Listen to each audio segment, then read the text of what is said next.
बलांगीर जिला खोपराखोल ब्लॉक पुट्टकेलचुआ ग्राम में घुनसर प्रगति पंचायत उच्च विद्यालय तरफ हाथी सुरक्षा सचेतन कार्यक्रम अनुष्ठित हो जाइछि। तेबे उक्त सचेतन कार्यक्रम में खोपराखोल बीडीओ मुख्य अतिथि भाव में जोग देथिले। एपरिकी हरिशंकर रेंजर रेंजर एवं विद्युत विभाग अधिकारी मध्य एथिरे सम्मानित अतिथि भाव में जोग देथिले। पुट्टकेलचुआ ग्राम रे प्रगति पंचायत हाईस्कूल तरफ गोटे सचेतनता कार्यक्रम अनुष्ठित हो जाइए जो हाथी सुरक्षा का आम गोटे वार्ता रखीचु।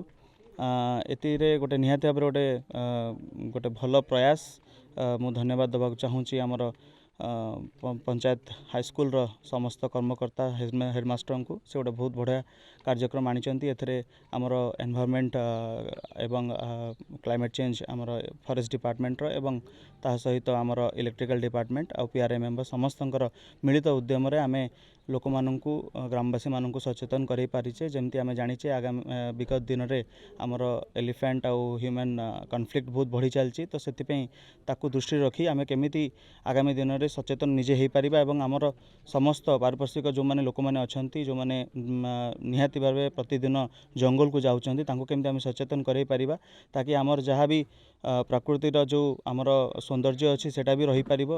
हाथी मानकर सुरक्षा भी मध्य हो पारिबो। ता सहित लोक माने मध्य सेफ रही पारिबे। जेमती आमर कॉन्फ्लिक्ट जो रहउची सेटा भी धीरे धीरे कमी जाई पारिबो।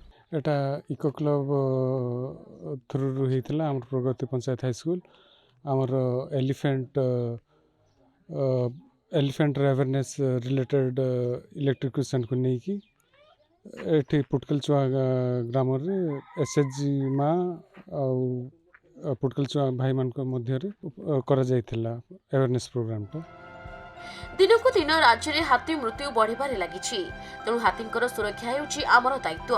हाथींक सुरक्षा नै लोकंक मध्यरे सचेतनता सृष्टि करबा हेउछि एही कार्यक्रमर मुख्य लक्ष्य। बलांगीर गोप्तेश्वर पृष्टिंक रिपोर्ट खबर ओडिशा।